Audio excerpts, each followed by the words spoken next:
All right, Larry, we are here at the organ, so give us a rundown of what we're looking at here. No, it's a pleasure to be able to talk about this. This is actually one of my favorite organs in the world. And I grew up on, very large instruments. I know you were just at the Naval Academy, and fantastic instrument. And yes. That was sort of the type of instrument that I grew up with in my musical education. I went to, at conservatory, we had a 5-manual Aeolian Skinner. And then in graduate school, there was a 4-manual EM Skinner that was just gorgeous. And you can't go wrong with either one of those. Either one. Right? Yeah. But this is, it's interesting that now for such a long time I've been playing an instrument that's fully mechanical, stop and key, so I have no pistons. Very different from the way I was trained, but this is just such a magnificent instrument. And I'd love to be able to show a little bit about how it works, not only for repertoire, but for you can pick up for a Sunday service. Yeah. A lot of times people look at this and they see mechanical action, stop and key, and they see what looks like, well, what is the sort of Werkprinzip, where you're building tiers of sound based upon principles, and they think, oh, North German. And people will do what I did in the Sinfonia. They pull out sort of the plano, and they just start to play, and occasionally they'll take the mixture off, as I did in that piece, and then pull it back on, and that's the level of color. But what I really want to do is break this down into the colors that I think the instrument has. It's one of the most colorful instruments that I've played. I'm going to start with all of the 4-foot flutes because they're quite lovely, and here we are. And sometimes with humidity you get a little bit of valve leakage, but there's basically a transverse flute.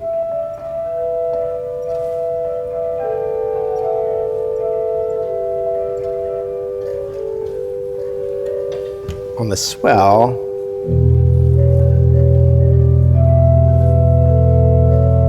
now you hear the great fourth. A nice complement to that on the root positive. So just beautiful sounds.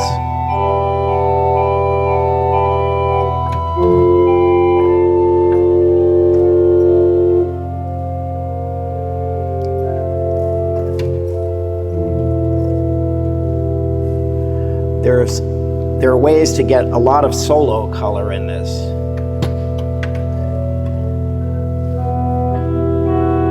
So a lovely principal sound.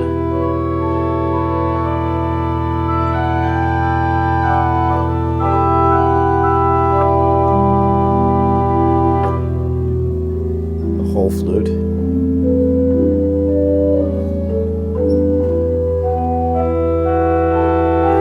And then what I'll do is I'll bring in some of the reeds which function in 2 ways. They both are chorus reeds, but really solo reeds. I'm going to take the 16-foot Dulcian with the 8-foot flute and play up an octave.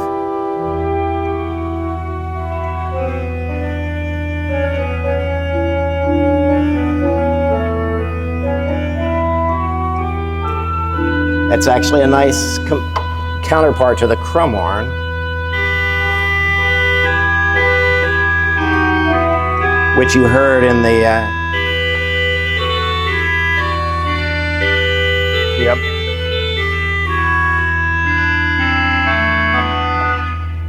So now what I'll do is give you the other solo reed, which is the oboe.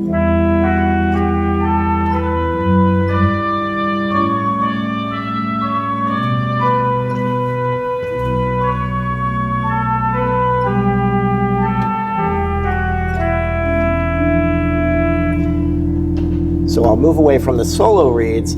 This is what I call, if you know Italian cooking, soffritto. This is the base for everything, right? In cooking, you would use, I think it's celery, onions, and carrots, and they would become part of everything, right? So this solitional was lovely.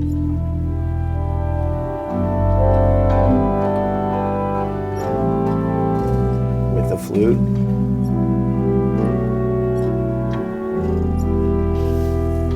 So there's my, so what I call the soffritto.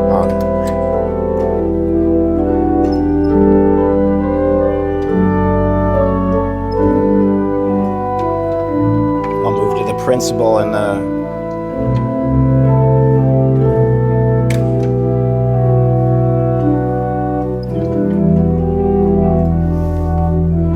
This used to be a Celeste, but in 2017, when they rebuilt the organ, they revoiced it, they gave me a gamba, which I love having that extra 8. Add the 4, and now what I'll do is show you how you can get a big crescendo and then bring it all the way back down. There's the octave and the swell. I'm going to add everything here for later.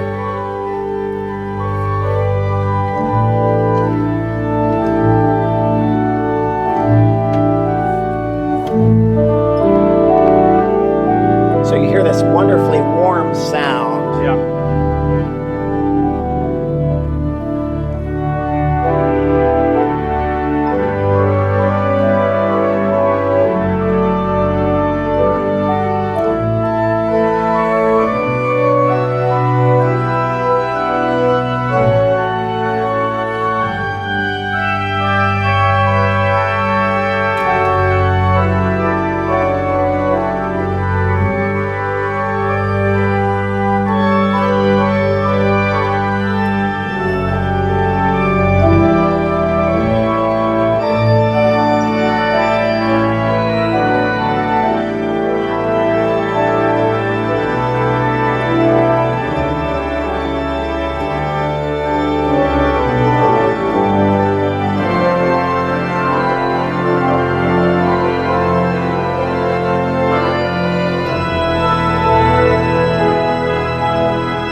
Back almost to the beginning.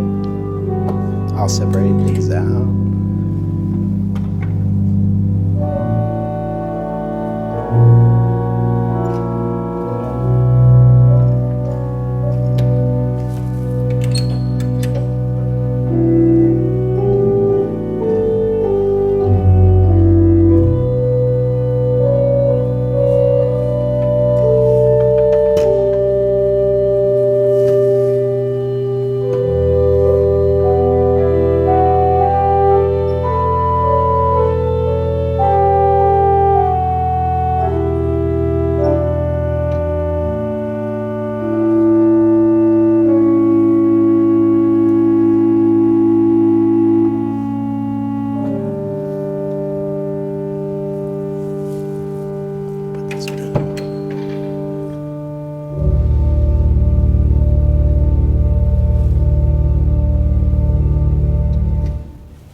quite a wide range of color. I Yeah. think, right? And so no pistons, no, but knowing sort of how the sounds blend together, and you can actually get these wonderful crescendi and diminuendi. Yeah. And again, people often look at this and they think, oh, I'm going to play in a certain style, and it tends to be sort of block dynamics and a lot of mixtures, really focused on the principal chorus. And that's fine, but it can do so much more. Yeah.